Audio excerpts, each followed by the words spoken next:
Happy Sunday, Royals fans. Welcome into another edition of the Royals Rundown podcast presented by Chico's Bail Bonds. No, sorry. Presented by Royals Review. My name is Jacob Milham, joined this evening by Jeremy Hokius Greco. Jeremy, what? You didn't like our new sponsor? I mean, cool. I just figured you would have told me about that beforehand.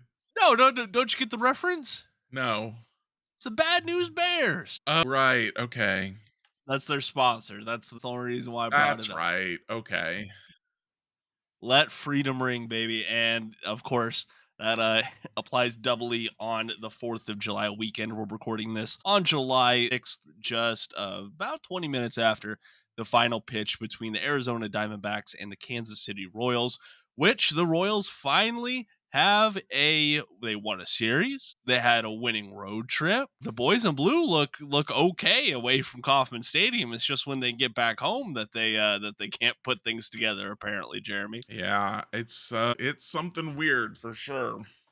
It is, and we're gonna dive into the Diamondback series primarily. We're gonna talk about the full All-Star rosters being released on Sunday. Plus, we're both gonna plant our flag on whether or not the Royals should send Jack Caglione back down to AAA Omaha. But before we do all that, make sure you go to your browser, go to the little bookmarks tab, and bookmark royalsreview.com. So you can always just go to the website real easy, like. You could check out the rumblings in the mornings. You could check out the game threads once game time starts and so much more over at royalsreview.com. And also, I didn't think about this. It's going to be a weird time on Royals Review, Jeremy, because we're not going to have any game threads or game recaps for like the better part of a week. We got the All-Star break coming up here after these next two series. It is right around the corner. It is. It kind of snuck up on me. I was like, all right, finally to July. Cool. And then I was like, oh, wait, All-Star game. Wait, trade deadline. Like, we've been talking about trades for months because it was obvious the Royals needed help, and then it was obvious the Royals needed to sell, and now it's obvious one of those things should happen. Yeah. And it was like, yeah, that's actually just whatever they're gonna do pretty soon. Like Exactly. we're in July. The trade should start happening anytime now, whether that's the Royals or other teams. Yep. And yeah, this is here in about a month's time, not just from the wins-loss record, from like how the front office approaches the next month is going to determine, the next 3 months of the MLB season. Like our Royals fans are going to be going out to Kauffman Stadium to see a plucky Royals team trying to pull some wins together, or are they going to be watching a team that is gunning for the AL Central? Right now, they're still well below 500, but it's fun to dream on, and it's easy to dream on the Royals winning more games when they perform like they did against the Arizona Diamondbacks. I get it. Saturday was a stinker of a game, but unfortunately, it's not something that we're not accustomed to for a Royals fan, especially when the pitching is not pristine, when it's well below average. But Friday night's run outburst, today's shutout win, thanks mostly in part to Michael Lorenzen having just a great outing, his best outing on the season, I would say. Oh, for And sure. and this was that there's a lot of hard hit balls. There was a couple of solo home runs from the Royals, but all in all, they scored 4 runs, which is above their average for the season, and it's close to league average. That's all we wanted from And this it's amazing team. how they win when they do that. Yeah, A it's league crazy, average offense, and this team is a World Series competitor. That's still true, Jacob. Yeah, that's certainly what it Even looks like though right they've now. lost so many games, a league average offense, and this team is a World Series competitor. I can't move past this, Jacob. They What? keep bringing me back in. A 4-3 road trip against Yeah. two not great but competitive teams. Yeah. And you know what? I'm sure you can say that, oh, well, this is what we expected them to do against competitive teams. But frankly, That's what we like, expected them to do at the beginning of the year. Yeah, exactly. Yeah, we were We were pretty like, they might win despondent. one of the games against the Mariners. And I don't think we predicted the Diamondback series, but I think we would have said one. Yeah, I would have said one. That's what I would have said. And I'm not complaining in the slightest. No Royals fan out there should be complaining in the slightest. It is first in my little brain, it did irk me a little bit. Like, oh, if they keep this up, they're gonna mess around and put themselves back in the playoff picture, aren't they? And I don't know. I just want clarity. I just want clarity. That's all I want. Yeah, I can understand that. I guess I go back to what I was saying a couple of weeks ago before things felt like they got really dire for a little while, and they could get really dire again in the next week. Let's not kid ourselves. They're at home again, so who knows what's about to happen. But what I was saying is, yeah, they don't look good, but selling doesn't get you anything Right. That's most that's of what the we kind time. of Like, even yeah. Seth Lugo is probably the most valuable trade chip out there, period. Mhm. And he'll bring you back like a 40 and a 45 future value prospect, which Fangraphs showed us earlier this year are two guys who are very likely to never make the big leagues, Yeah, in the grand scheme and, of things. almost impossible for both of them to become stars. Maybe one becomes a star, but that's a long shot. And it's It just, is. when you've got a team that can win if it scores some runs, why not add? Why not just do it? Well, I And we mean, talked it's about we talked about Brian Reynolds. If the Pirates are willing to trade him and the Royals are willing to pay him, then you get him for free. And yeah, the contract probably looks bad at the end of it, but he could help your team this year. And then you very could good. trade like one good prospect, like Carter Jensen type, maybe. I know I keep harping on that name. I'm not going to stop. And you get another bet, and boom, you got an offense, baby. They were talking all during the broadcast. When the bottom of the order hits, this team wins. Well, no, duh. The top Yeah, four no shit, can Sherlock. hit. The top four Yeah. are good. I mean, India's season numbers still don't look good, but his last month has been fine. Salvi, even in the 5 spot, has been fine for a month and a half now. You Mhm. add a couple batters to this lineup, and they're dangerous. Yeah. Michael Yeah. Lorenzen is the And 5th pitcher on this staff. And yes, today was his best start of the year, but it's not an unreasonable outcome to expect from him to get 7 shutout innings. no, it's not. It's not. And his I mean, what, like his I don't know, he hasn't had I'm trying to think. It has been a while since he's had a stellar outing like this. Last outing that I could think of was his start against the Red Sox, which would have been in early May. It's been like he's performed like a number 5 starter in through for And much of that's this the worst season. case scenario, right? And the Yeah. worst case for Waka, who was the team's ace early on, has been the team's number 4 starter lately. Is a number 4 starter. But he could easily be a guy who can start in the playoffs for you by the time the playoffs come around. The thing is about Waka and Lorenzen, especially, is that they're not aces because they're not consistent with these 7 shutout inning games, but they're Mhm. legitimate mid rotation starters because they can give you a 7 inning shutout game. And if they don't, they probably aren't going to give up more than 3 very often. It will That's happen, a good point. but not very often. Right. Right. And even, I mean, how many times have we seen a team's ace go out there and just frankly shit the bed Yeah. on a random night? Like It it happens. happens. It Yeah. happens when you're not Tarek Skubal or Paul Skeens or Cole Reagans when he's healthy Mm-hmm. or Kris Very true. Bubic. Yeah. Or Kris Bubic, which, hey, well, since you bring him up, let's go ahead and talk about the all-star rosters. I feel like we're getting a little off track, but not too bad so far. So Royals this year, they had 4 all-star representatives last year. They only got 2 this year. You got Bobby Witt Jr. making his second go at it, and you have Kris Bubic getting his first all-star selection. But Jeremy, I'm sure Booby. That's what Kyle Isbell called him in the post-game show. He called him Oh, Booby. really?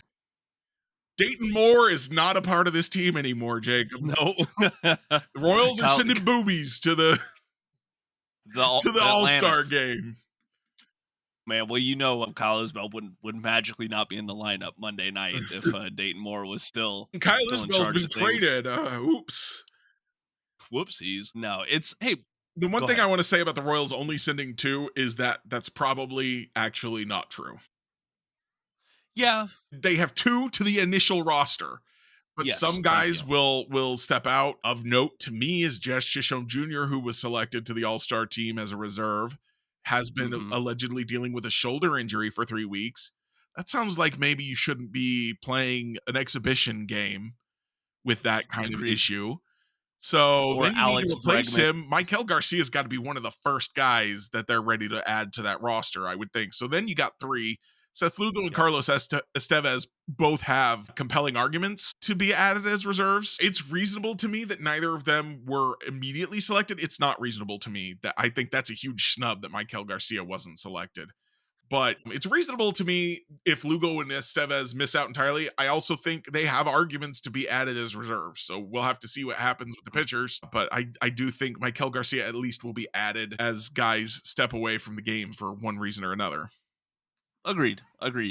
And one thing that I did want to bring up is it's easy to forget this because we all focus on the fan balloting because that determines the starters and that determines, it has a part in determining reserves. But I always forget that players have their own ballots for like who they think should be in the All-Star break. And I found it humoring that, Jeremy Pena was the leading AL shortstop vote getter from players. And then Bobby Witt Jr. and Jacob Wilson's just not even on the shortstop leaderboard at all. Was that for because they were balloting. on the player leaderboard or the No. fan leaderboard? No. Nope. Wild. Because like they have a lot of the other starters on this ballot. That it doesn't surprise me Jacob Wilson wouldn't be on there. I'm on the record as thinking Jacob Wilson is a bit of a smoke and mirror show. I compared him to Nicky Lopez. That was unfair. He could be Luis Arias from the right side, but I would be surprised. Like Luis Arias to this point in my fandom is one of one, and I've been watching for almost 30 years now. He's one of one. So is Jacob Wilson the next Luis Arias? Maybe. Is that all-star worthy? No, I don't think so. At least. I mean, Luis Arias, to be fair, has led his league in batting average for 3 years in a row with 3 different teams. I don't remember if that was ended 2 years ago or if that ended last year. I think it ended last year. Yeah, he's not going to do it this year, though. No. But it's all singles. There's very little power in that bat, and there's no walk.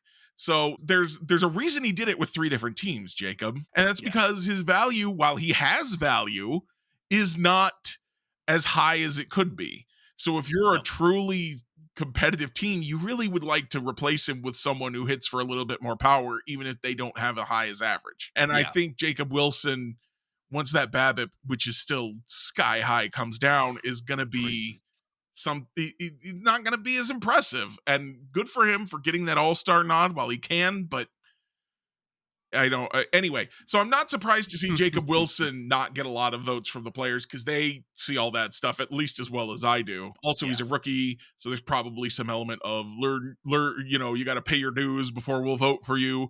But Bobby not getting votes surprises me. Well, and to be fair, Pena's had a great season in his own right. Getting votes doesn't surprise me at all. Yeah. And I think this is because I put out that tweet on the Royals Rundown podcast Twitter, and the word that I used for Bobby's season to that point was disappointing. And it's not a disappointing season isolated. It's a disappointing season compared to 2024. Jacob. And I'm sure it is. No, it's not. It compared to 2024. Tomorrow, Jacob. Okay. I will, but I will still say that if any player lost, 2-3 WAR from season to season, that would be bad. All right, that's like Hunter Renfroe going from his all-star form to what he is now. It's not the same thing when the guy had 10 WAR the year before. Any guy who goes from 10 WAR to 8 WAR is still, holy cow, that guy's amazing. Correct. And Bobby showed and why Bobby's season isn't done, Jacob. His 2 best months are yet to come.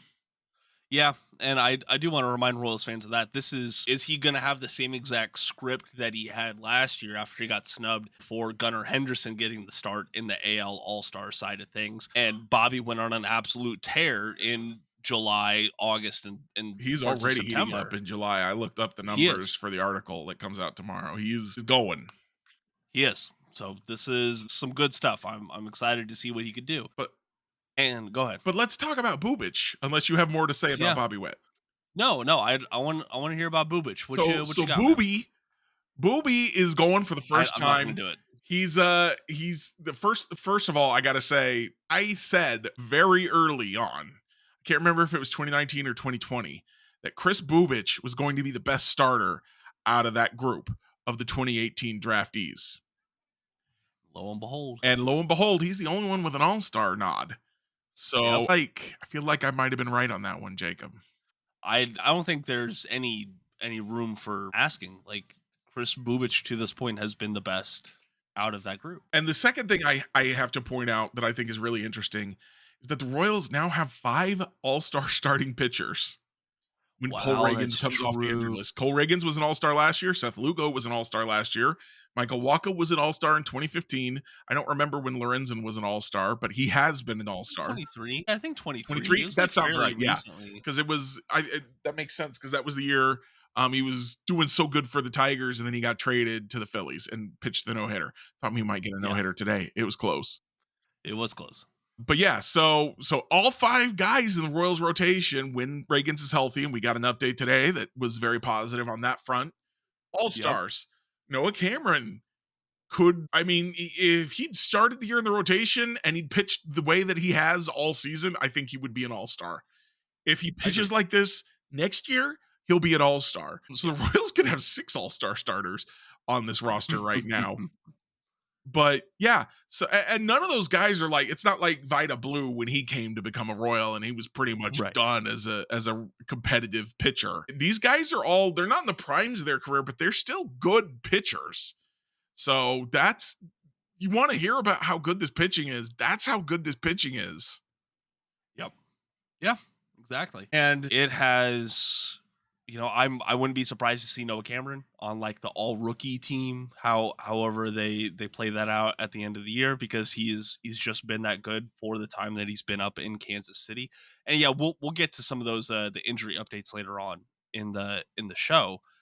But yeah, I think this does need to be added to the timeline or the turnaround timeline for the Royals pitching staff, right? Because just like that staff in 23 even, like this is in like less than 2 calendar years, what I would call it, if you wanted to start it with Cole Reagan's trade acquisition, even just how quickly things have turned around for Kansas City when it comes to the pitching staff is a huge credit to both the coaching staff on that side of things and also the front office. Just a great story. And yet the hitting.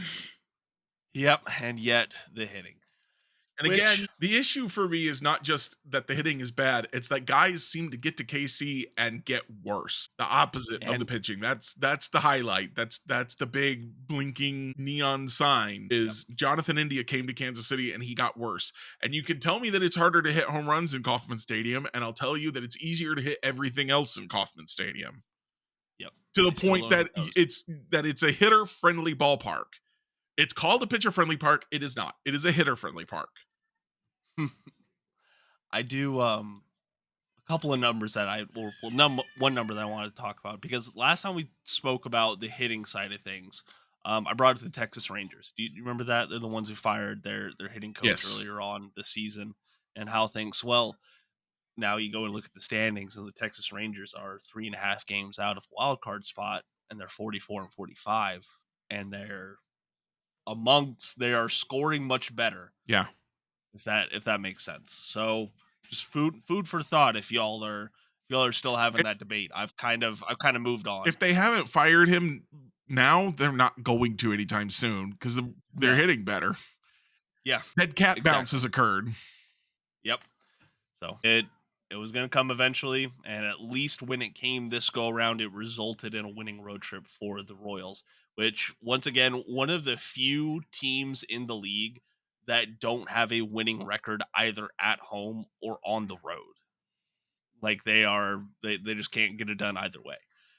So, Jeremy, I really don't have a whole lot on the Diamondbacks. Frankly, truth be told, July 4th holiday, July 5th is my anniversary, and then we all watched today's game. It was a good pair of wins of a forgettable Saturday. You move on, you come home, you have the Pittsburgh Pirates, the New York Mets, and then you head into the All-Star break. Like, this is, I think, the Royals have probably moved on from these wins, and I think Royals fans should as well, in my opinion. It's yeah, there's no money to be made in betting on the Royals hitting a hot streak at this point. They've fooled me certainly too many times. Fortunately, I didn't put any money on it. I just put my, my reputation, which some would say is Yeah. worth more than money, but no one seriously would say it. So, yeah, I don't know. They did good. They did good Friday. Did awful in a very normal, very 2025 Royals way on Saturday, and we're good again today. The bottom of the order stepped up, and they Yep. scored runs. That was Rex had before the game. He had this his recipe to success. It was Lorenzen throw first pitch strikes, bottom of the order get hits, and bullpen get outs without giving up runs. And I was just like, yes, I'm pretty sure that's every team's recipe for success, Rex. Someone's I been looking don't at feel numbers. like you're telling me anything new here. I admit, I think I mentioned this last time. I've been watching a lot of games with the radio crew on, but I was watching Yeah. with my dad over the internet. So it was easier to watch with the TV crew because that's how he watches it. And if I watch with then he responds to something the TV crew says, and I have no idea what's going on, or vice versa. But yeah, no, I don't. I have no takeaways from this series other than boy, they're 4-2 in July. Wouldn't suck to get hot. No, it definitely wouldn't. It wouldn't. I'm also sorry. I'm looking up some numbers right here because I always wanted to do a deep dive on Michael Lorenzen, right? Because like I don't want to say he turned a corner, but it's easy to forget there was a point about a month ago where we were having very serious discourse about, hey, he needs to be pulled out of the rotation immediately because he's going to lose games for the Royals. Yeah. And now he's doing things like this. They've talked about it on the broadcast before. It all comes down to his pitch selection and his sequencing, but I always want to dive deeper into it. And I just never get the Well, updated numbers in front of me. since you gave it to me, I'll look up the TJ stats stuff for the starts before and after and see if I can find anything interesting for you. Hey, that would be And fun, then wouldn't I'll it? write the article so that I can get credit for that. Okay. All right. So I want to talk about Jack a little bit before we've already kind of touched on everything I wanted to talk about today. But Jack was something that I feel like needs to be said because there have been a few folks come out and put their flag down on it. I know Kevin O'Brien over at Royals Reporter, he had a great lengthy piece about what the Royals should do with Jack. I've seen some takes from different outlets, and what it all boils down to is the only reason why we're talking about this is about production, right? And it's you go and look at Jack Caglianone's expected numbers. They're still great. They're still awesome. But at the end of the day, like games like his Friday night two hit performance are the outlier. Yeah. Games like today are what you have kind of come to expect from Jack Caglione. Multiple strikeouts. He got a run. Great. He stole his first career base. Great, good for him. But The he was batteries hitless were again. not on top of keeping the Royals from running today. No, they really weren't. It was a little strange. Um, but I want you to kind of give your surface level take on this real quick, Jeremy. Like, should the Royals at least consider sending Jack back to Omaha? So the first thing I want to say is the Royals did not call up Jack too early. I think Jack showed us even in just 2 weeks at Omaha that Omaha pitchers were not going to challenge him in any way that made him make adjustments. He needed to face big league pitching in order to see where the flaws in his game were in order to make adjustments. Now, you said the expected numbers are good.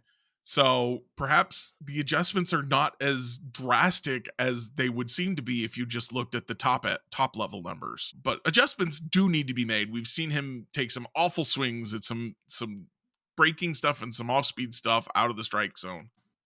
So the big question then becomes, setting that aside, it's not really what you asked, but I felt like it needed to be said. Setting that aside, the question becomes, why do you want to demote Jack? Is it for the team or is it for Jack?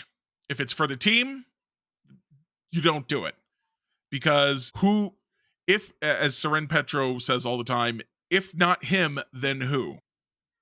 Yeah, that's true. And there's nobody else who's hitting. Drew Waters just got demoted for Luke Maley because he's not Yeah. hitting. Nick Lofton and what's his face? John John Rave. Rave are alternating in the outfield because neither of them are hitting. So if not him, then who? Well, if you're worried about the production from that spot in the order, he's the guy because he's the one who at least has expected numbers. That said, would it make sense to demote Jack for Jack's sake? And that one's a little bit murkier to me. I think you can make an argument either way. I think we've seen him be extremely frustrated with himself at some of his swing decisions and swing results, the last week especially. Yeah. So demoting him, I think, would make a lot of sense for, okay, you've seen the big league pitching. You know where your holes are. You need to work on it. You tried to work on it at the big league level. It's getting a little bit frustrating. Try it at AAA. Yeah. Get your head back in a little bit, maybe. The only problem with that is the AAA pitchers still aren't going to throw him those pitches, at least not so. as well as the big league pitchers are. So is he really going to be able to work on it there? But also at the same time, man, he is so frustrated looking that I can only think that that's got to be bad for him personally, professionally, and potentially for the team. Because I know when I secondhand watch someone be that upset, it affects my morale as well. Yeah, it's definitely a downer to say the least. And I don't want me saying that to come across like I'm saying he shouldn't show that emotion. I would Yeah. prefer players show that emotion, but just like having passion can have a positive swing, it can also have a negative swing. I would just prefer he wasn't experiencing it. Is what Yeah, I'm getting at. exactly. It makes me worried for him that he's that upset. Yeah. Can you here in the Slack channel? I just sent you a link to a tweet that I put out before the Diamondback series.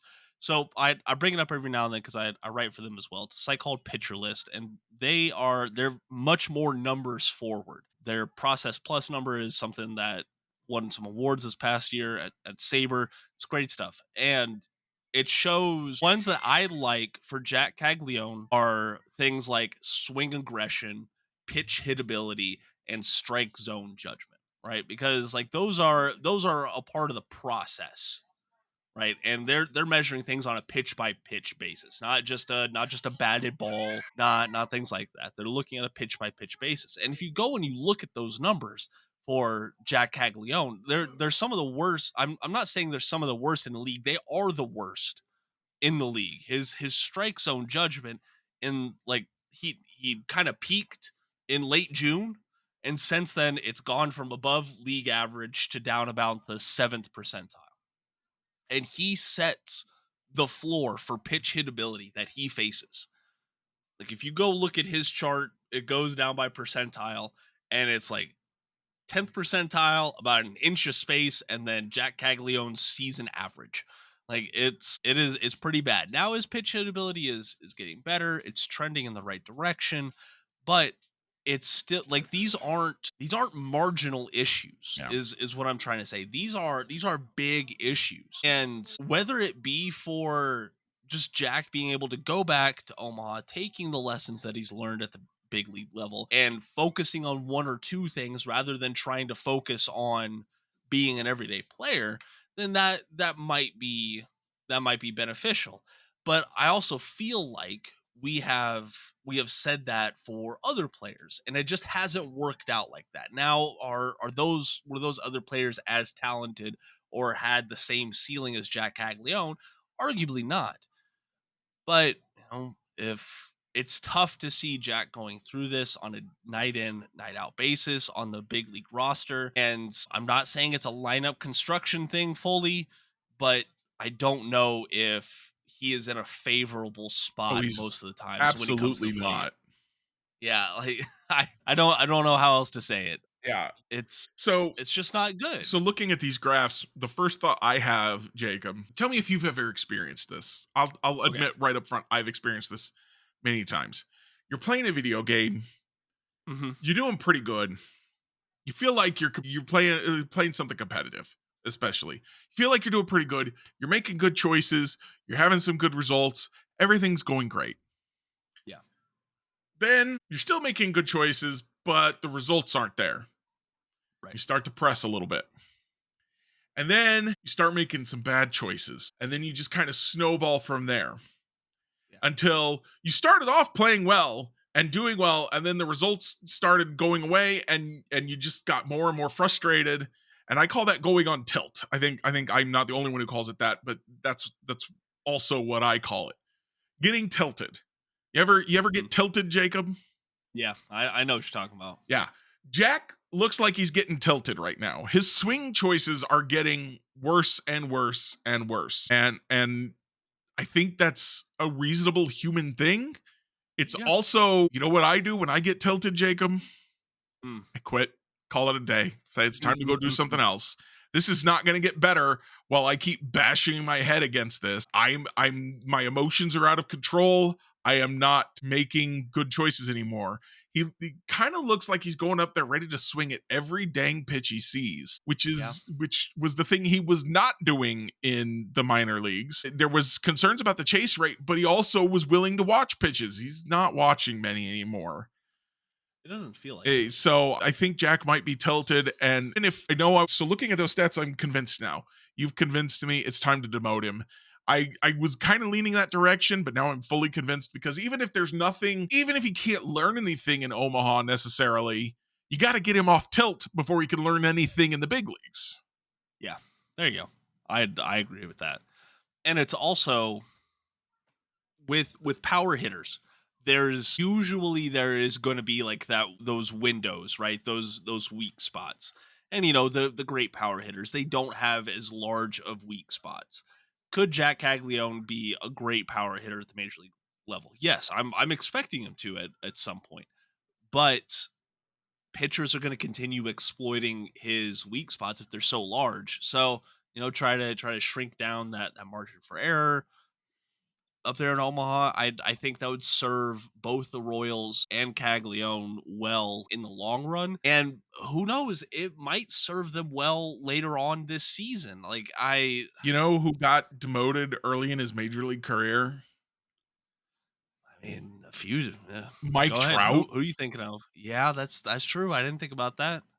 Oh, also Preston Farr on social media had a good point. Stacked up some more of Caglione and Witt's numbers after their debut side by side. And he reminded me, I completely forgot that there was a pretty big contingent of Royals fans who wanted Bobby demoted back to Omaha. Yeah.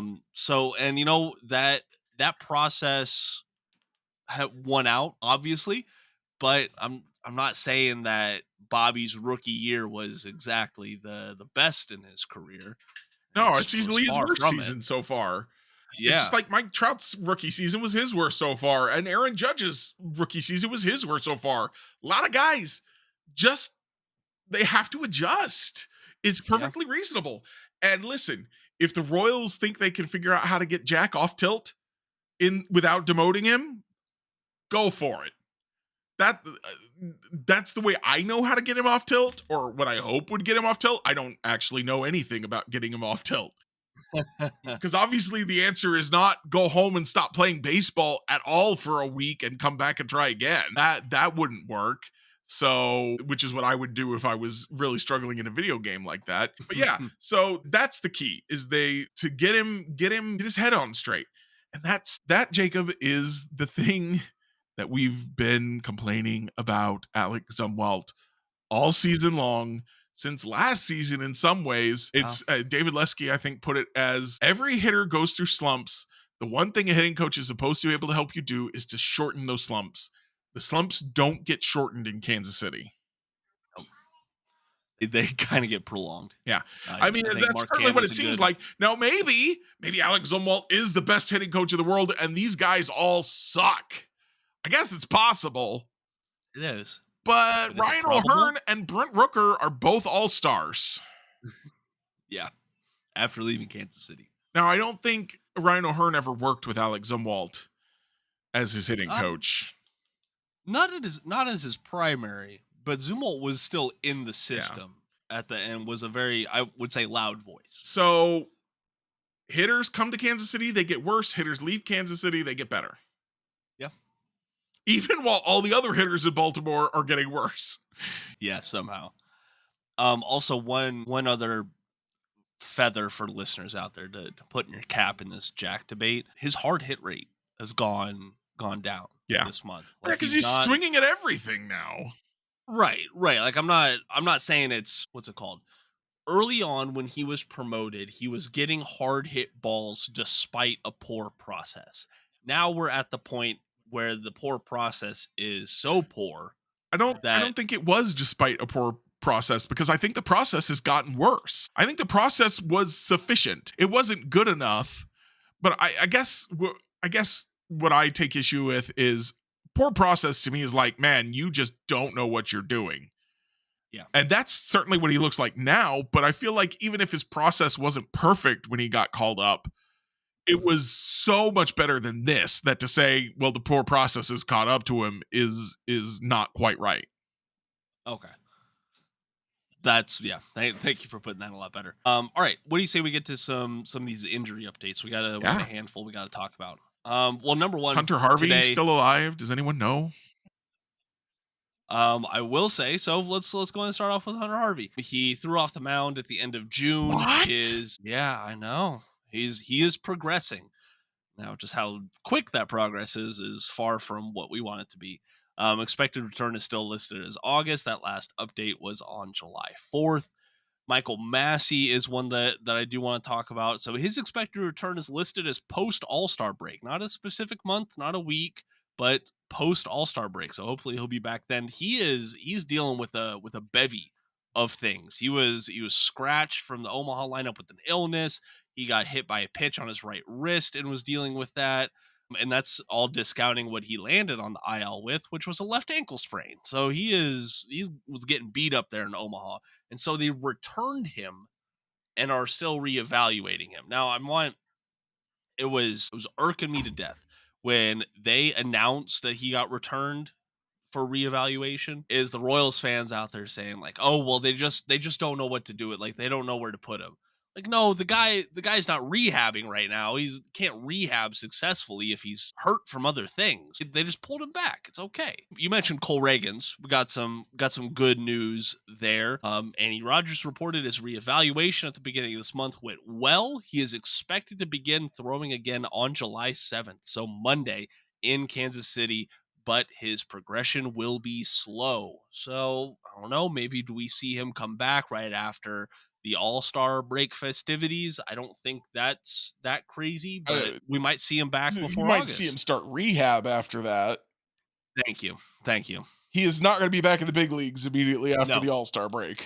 no. Thank you for clarifying that because Yeah. I've thought I was referencing a rehab, but no. And then lastly, Jonathan Bolin is back in the Major League bullpen, thank goodness, but it's because Daniel Lynch the fourth landed on the 15-day IL with a left elbow nerve irritation. He has been feeling discomfort in his elbow over the last few outings, but the team is optimistic it is not ligament related.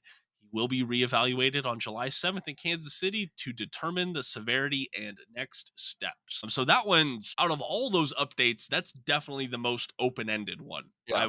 I would say because that anything in your throwing elbow can be tricky, but when it's something like nerve related, it's I don't see that as a good sign personally. Yeah, it's man, I was having a discussion with the guys in the Royals review Slack earlier today. I don't know if you caught it, Jacob. I did not But know. this is it's I was like, this is another example of the Royals looking at a guy who's hurt, who's not performing well while he's hurt, and then they keep sending him out there. And I'm like, why are you doing that? And valid arguments were made that the Royals aren't the only team that do that, and that understanding the human body is hard, even when you have a team of physicians and physical trainers to help you figure that stuff out. What will get better if you just ignore it? What will get better if you treat it? What will get better if you rest it? What will get better if you stretch it? No one has a freaking clue, man. No, So I gotta give the Royals a little bit of the benefit of the doubt on that one, I guess. I gotta cut them some slack with some of this injury stuff. But yeah, so fair. he's been hurt, he's not been pitching well, and now he's on the injured list. But hey, Jonathan Bolin's back. He's looked pretty good most of the year when he's been able to pitch. So I'm excited to have him back. excited to have only one white flag guy in the bullpen right now, and Sam Long will get it going. And Yeah, Daniel and Lynch was looking really good at the beginning of the year. So he was. if he can come back from this injury and look really good again, that would be nice. Yeah, and that would be the best case scenario because if you look at his season long numbers, it's still not bad, right? Like he's not a strikeout savant, but he kept runs off the board for the most part. But lately it's been the walks, it's been the hit batters, and those have resulted in runs. If you go and look at his last 7 games, he has a 4.7 ERA compared to his season long 2.59. I get it. You take it with a grain of salt for a reliever. What does that amount to? 4 earned runs in 7 2/3 innings. It's not a crazy amount, but it's still it looks even worse in contrast to what he was doing for most of this season. And the thing about that ERA to me is it also comes with a really high strand rate. Like each of the last He two does. nights, he put 2 runners on and then didn't let them score. Yeah. The whip is I haven't looked at it, but it's got to be awful. So the whip on the season is 1.42, which is not good, but his whip over the last 7 games, 1.83 Yeah, is even worse. yeah. So he's just not in a good spot. And I know you kind of I'm not trying to indict the Royals training staff or anything like that, but if it's something nerve related, because I think of like when I have a similar feeling in my elbow, right? I get like numbness in my fingers and Mhm. or like down my forearm or something like that. I would hope that if it was something to that degree that they would recognize that's not normal, that's not something to work through, and they would have pulled him out sooner. Well, But maybe okay. that's not how it went down. So, in fairness to that argument, I will tell you I have carpal tunnel in both of my wrists. It's a Okay. wrist nerve thing, not an elbow nerve thing, but I have it in both of my wrists. And the way you treat carpal tunnel is with stretches. You go, "Oh, you got Okay. carpal tunnel? Stretch it." And I mean, if it gets really bad, then you do a surgery. But you Yeah. try stretches first. So maybe they were like, "Okay, let's do some stretches to see if that fixes your nerve issue." Okay, it's not. Let's give you a break. Yeah. And to add on, they were also on a road trip. They were away from some of their usual resources. There's a reason why a lot of folks' like progression when it comes to injury will have certain turns when they come back to Kauffman Stadium for a series because these players are still with the team. They don't get sent home or something like that unless they're just completely shut down sometimes. But all in all, we'll keep you up to date on the injury stuff. Keep an eye out on royalsreview.com for any other updates or any other activity on the transaction wire. So Still Jeremy, waiting I to hear if Bobby Witt Jr. is going to be in the home run derby. We still only know 3 of the 8 yeah, contestants. We know the whole and All-Star roster, but we only know 3 of the home run derby participants. Put Bobby in the derby. they would be a little foolish not to, Put especially after Jack he in the was derby too. second Why last year. not? Let's do it. I do think it would be fun if because the futures game, it is what it is, but it's a little I don't know, it's not even like an MLB All-Star game. It's like an MLB All Prospects game. Yeah. It's That's not what it even an all boils down to. prospects game because not all the best prospects will be there. True. And Frank Mazzucato will be. Did you watch? Did you have a chance to watch today's game? I know you Yeah, said for the you didn't most watch the part. last 2. Yeah. So on For the the most part I broadcast, they're did. just talking about, they're like, yeah, the Futures game. It's such a huge honor for Carter Jensen. Carter Jensen's going to the Futures game. What an honor. They're not saying anything about Frank Mazzucato, and that's because they don't want you to look at how bad his numbers are. Yeah, not really a graphic you want to pop up on the screen, I imagine. What I was gonna say is I think it would be a lot more fun if they had a minor league home run derby. Yes, do it. There is Cowards. because I know Eric Pena probably would have extended his playing career by about 4 or 5 years if he was in Jorge a Bonifacio could have been in the minor league home run derby a couple of years ago. Jeremy. What did I tell you about not saying that name on this podcast? Jeremy Hokius Greco. God, I'm going to I have legally change so my name to that now. should. I was just gonna add like a random Shirley in there. Jeremy Shirley Hokius Don't Greco. call me Shirley. Yeah, I'm up to date on my classic comedies. What of it? Look at that. Look at you. See, you got that reference. What's your vector, Victor? Hold on. Now I'm derailed. Have you seen the new trailer for The Naked Gun with Liam I have Neeson? not. Oh my goodness. I have to admit, I actually haven't seen the original Naked Gun. Okay, it's been a while since I've seen it. I think instead of my review, I want to watch that trailer with you. How's that sound? All right, sure. Heck yeah. But first, before we get to that, I do want to talk about the Pittsburgh Pirates coming to town. I don't know why I did that. That's such an odd. Paul Skeens is not going to pitch against the Royals, right? I don't think so. Sweep. Let me double check because they only got 3. They go on Monday, Tuesday, Wednesday. They got an off day on Thursday before the Mets come to town. I want to because I'm not 100% certain on what the schedule is. So I'm trying to delay until it comes. All right, so we got Andrew Heaney, Mitch Keller, and Bailey Falter. So yeah, Paul Skeens pitched today against the Seattle Mariners. So we're good to go there, baby. Pirates are going to sweep the Royals, I mean. No, don't. Oh, Jeremy, why would you do that? God. That's fine. It happens. Hey, I'm just happy that we're not on a West Coast road trip anymore, and I don't have to stay up until 9:40 to see the first pitch of any given game. Yeah, for real. I was up for the whole Friday night game, and then I had to be up early Saturday morning to take my dog to physical therapy.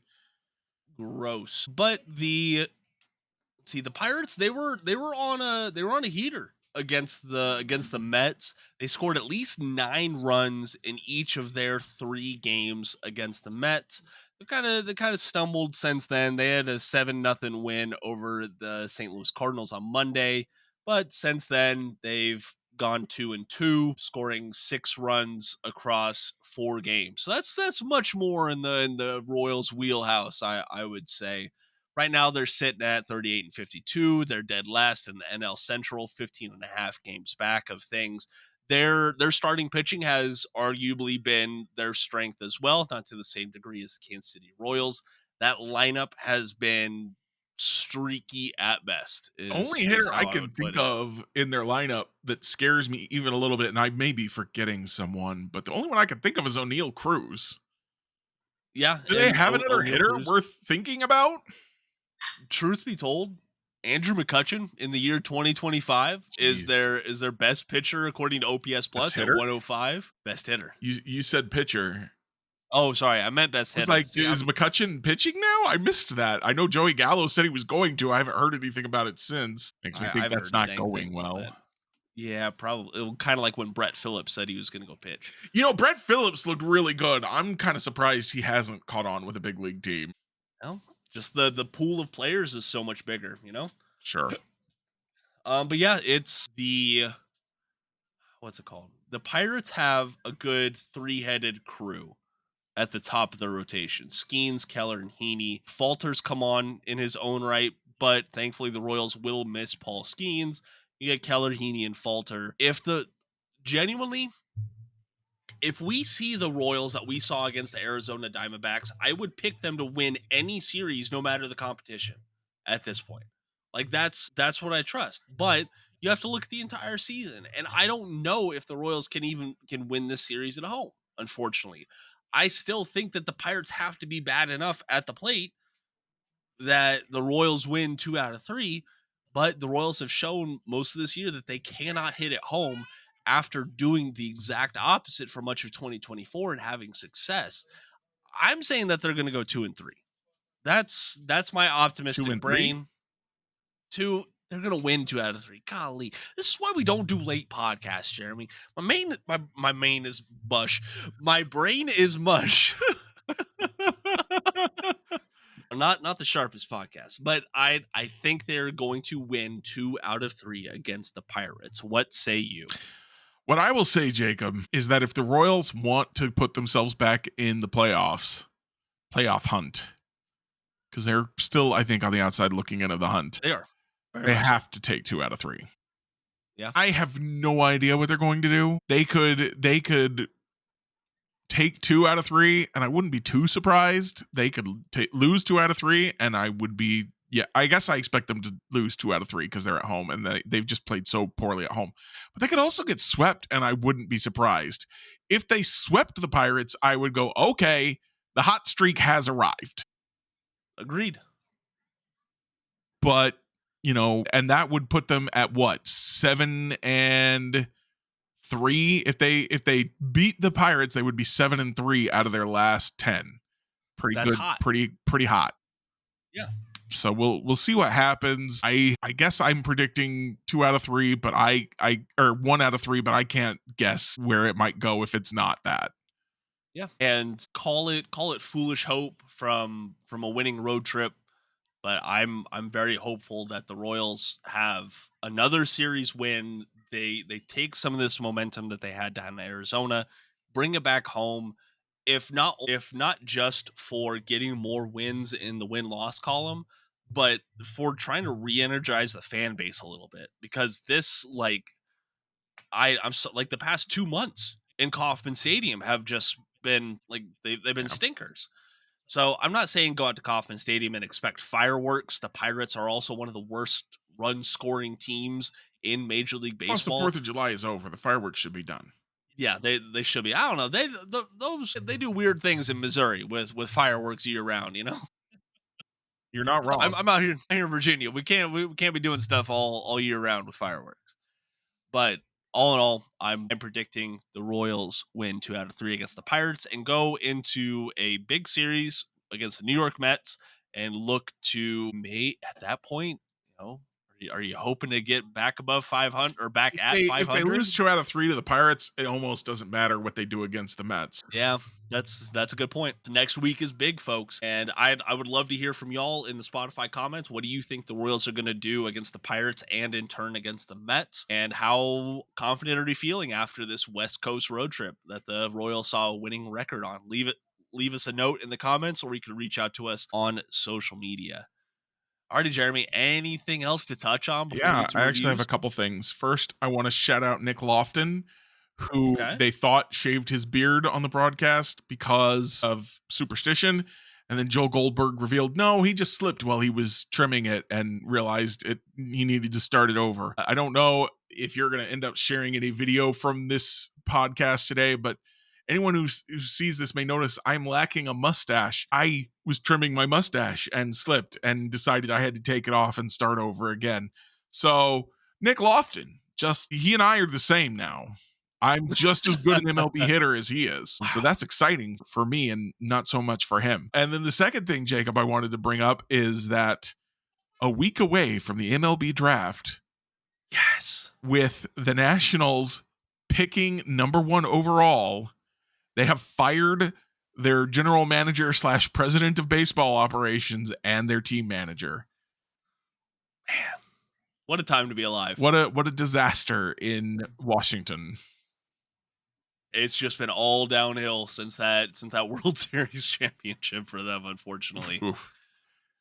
All right. So like I said, Jeremy, I'm going to show you this trailer, and I want to hear what you have to say. All right. So for folks who missed it, this is the trailer for the new Naked Gun with Liam Neeson. So if you're familiar with the franchise, you'll know some of this humor, but here we go.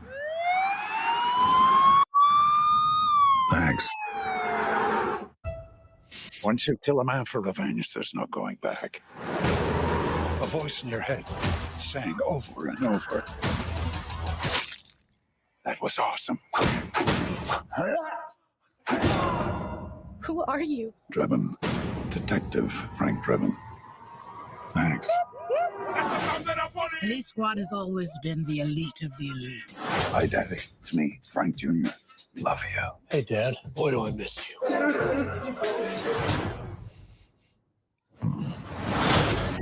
And you, Frank, are the best of the best. I need a bathroom. I need this room immediately. There's a line, man. Police business.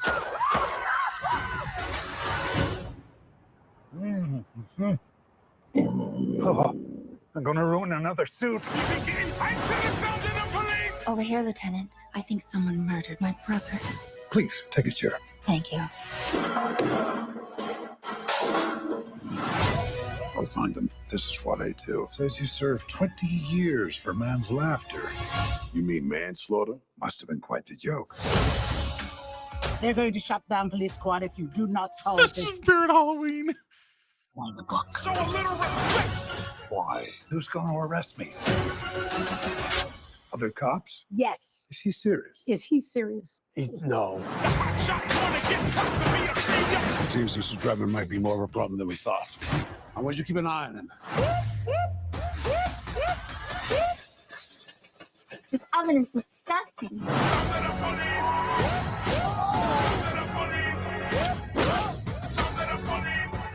Rest assured, I won't stop until I've found justice. What do you want, little one? Your ass.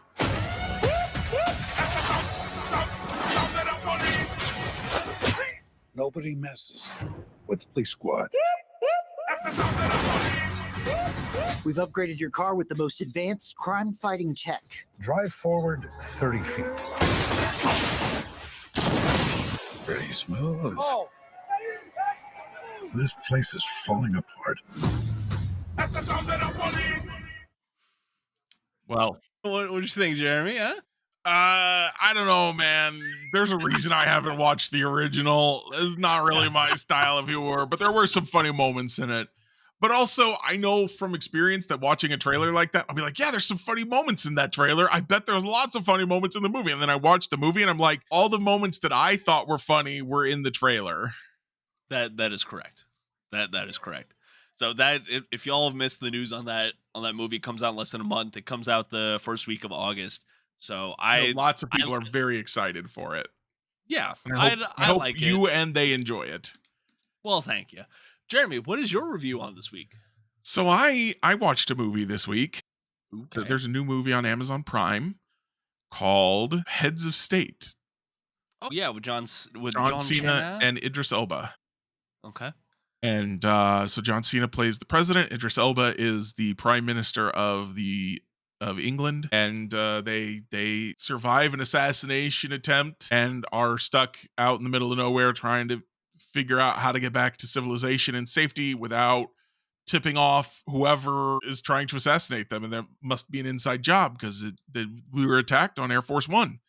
It's a riff on the buddy cop dynamic of, these two guys are trying to solve a problem and they both have very different ways of going about doing things. The odd couple dynamic would be maybe another way to put it. And it's got some real shining moments in it, but it suffers from what a lot of made for streaming movies I've seen in recent years have an issue with, which is it's got all the plot, but it's missing the story. The things, it's got the bones, it's got some of the muscle, but there's no skin on this thing. Gotcha. And you go from, in a buddy cop dynamic, they're butting heads.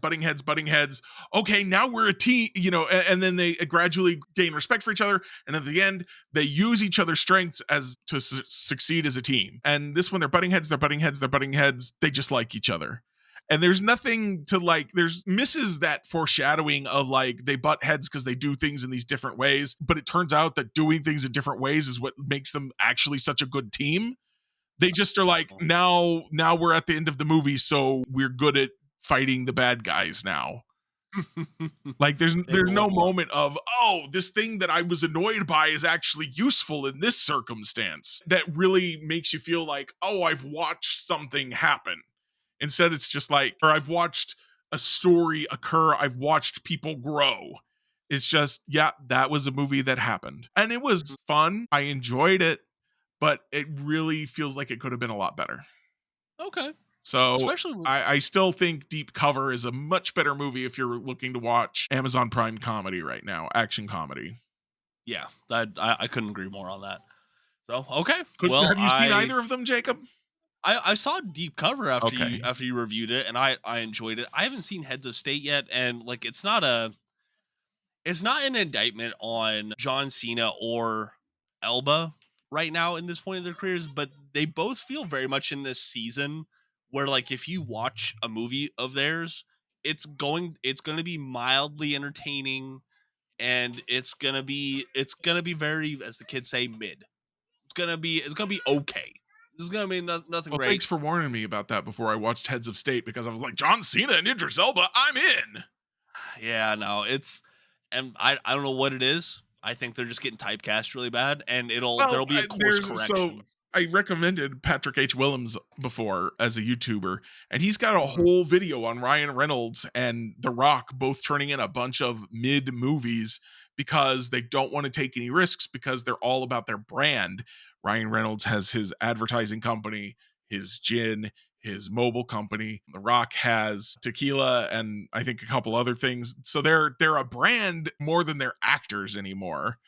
That makes Which, sense. fine, you got to make your money however you make your money, but also it means that the movies you choose are not as interesting because you don't Right. put yourself out there as much. Right. So I think that's a great way to look at it. Thank you.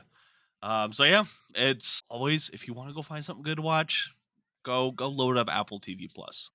I'm gonna watch. There's another K-pop something or other on Netflix. K-pop Demon Hunters. Yeah, I've heard I heard that's a must watch. So I might turn that on tonight actually. Go for it. Shoot me a message. Let me know what you think, because I've Right. been kind of hemming and hawing about it. So, all right. Well, we're gonna go ahead and get on out of here with our Sunday evening. Thanks y'all for listening and joining in with us. Please, please, please, if you want to make sure you don't miss another conversation of ours, subscribe or follow us wherever you're listening to this podcast at right now, or you could follow us on social media. Our links are down in the podcast description below. Once again, my name is Jacob Milham. They're Jeremy Greco. Thank you so much for joining us, and until next time, go Royals.